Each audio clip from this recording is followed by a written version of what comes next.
Hi everybody, it's Sarah. Welcome to the forecast for January 8th through the 14th, 2020. I have Reiki'd and pulled 2 cards from the Fairy Oracle deck and an additional card from the Soul Coaching deck to give us some idea of what we have, what abilities, what strengths we have to work with on this very important week. And spoiler, the full moon in Cancer is on the 10th of January. And this is going to be extra powerful because it is also a lunar eclipse. You've probably heard people talk about it online, or even me talk about it. Every month is flavored by a different zodiac sign. The moon is in Cancer, the moon is in Leo, and it's not the same as the sun sign.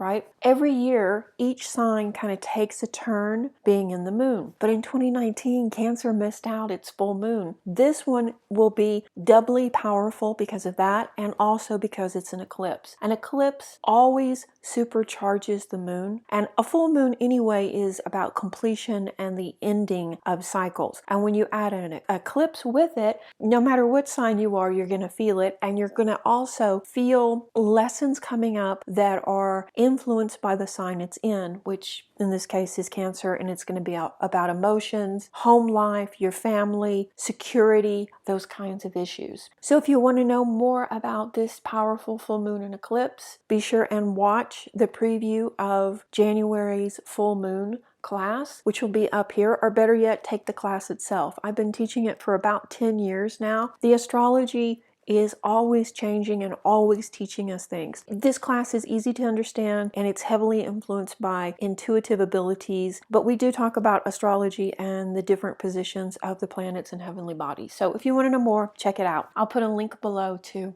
Okay, now on to the cards. As I said, I drew 2 cards from the Fairy Oracle deck and 1 card from the Soul Coaching deck. We have 2 cards to kind of give us an idea of what the energies are going to be like in this week. And the first card is letting go. So this is going to be a big week for letting go things that aren't working. Even though you want to make it work, if it's just not for you, no amount of pushing, struggle, love, commitment can make it work. If it's for you, it'll work. I mean, it's just that simple. Very often we end up creating more problems for ourselves, thinking that things require action. The problems aren't being fixed because we haven't tried additional action. We haven't tried some other problem-solving technique. When we think hard or struggle to resolve a big problem like this, we can inadvertently actually make things worse. When we see this card, we're being asked to stop the main struggle. Stop thinking about the problem, stop focusing on it, stop manifesting from a negative point of view, because if we are upset, if we are in a negative spot, we don't want to attract more negativity. Say to yourself out loud or silently, I'm willing to surrender the situation to the Creator right now. By affirming this statement, we have let it go. We have put it out to the cosmos, to our higher selves, to the angels, whoever, whatever deity that you respect, or if none, that's okay too. But we've stopped focusing on it. We've stopped trying to micromanage it, and we've stopped giving it so much energy. The first of the week is probably going to be those types of lessons. Maybe you're at a spot in your life where you thought you would be somewhere else. Maybe you're at an age where you thought you would be more successful, or you'd be maybe married or a CEO of a company, and it hasn't happened. And maybe you're really beating yourself up over it, feeling like a failure or something like that. It's time to let that go. Everything happens in its own time, at its own pace. And part of the big lesson in the spiritual community is we have to stop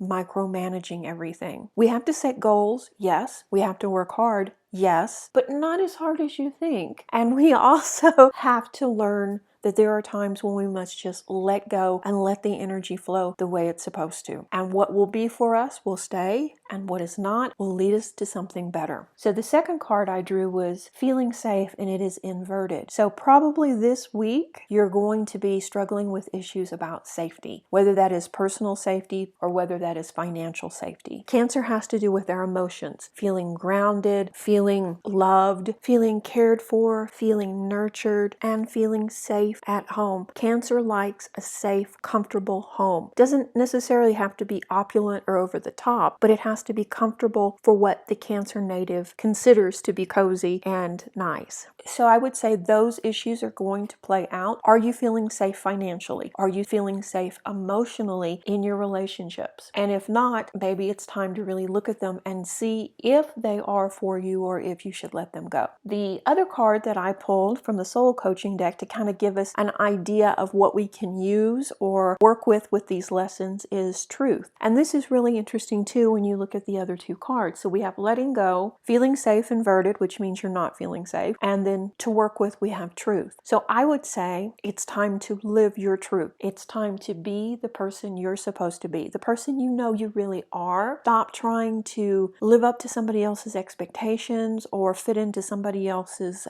ideal of who they think you should be. It's time to let that go and be the person that you're supposed to and speak your truth, live your truth, make your life your message. So is this going to be a good week?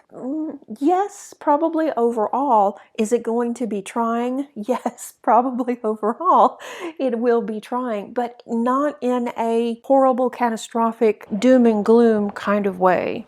This is going to be a trying week of lessons, yes, but lessons that will move us forward and help us evolve life lesson type way. Look for signs, look for synchronicities around these issues, and pick up a journal this week. Start journaling out when you feel trapped, when you feel like things aren't working. What's the nexus of this? What's causing these feelings? Is it something very apparent, like you're in a job that just doesn't fit for you? Or is it something deeper? Does it have to do with maybe you're going against your fundamentals of who you really are as a person? And ask yourself why you don't feel safe. Is it financial? Is it emotional? Are you in an abusive situation? Are you living in a place that you know is not good for you? Then it's time to step into your truth and change those situations. The full moon will definitely empower all of these issues coming forward, but it won't just be for this week. The eclipse tied to this full moon will work for 6 months. So these will probably be the issues that we face over the course of the next 6 months. So my advice is work on them as soon as you can, because the longer we go in the 6-month cycle, probably the more difficult the lessons will become. We know our truth, right? We know what we should be doing. We know where we should be living. We know where we should be working, and we know who we should be with, whether that's friends and family or whether that is partners. But for some reason, we get off the path, and that happens to all of us. So don't beat yourself up if that's you. It happens. But this is a time for course correction. Use the energy of the powerful full moon to help you get back on track, step into your truth, your authenticity, your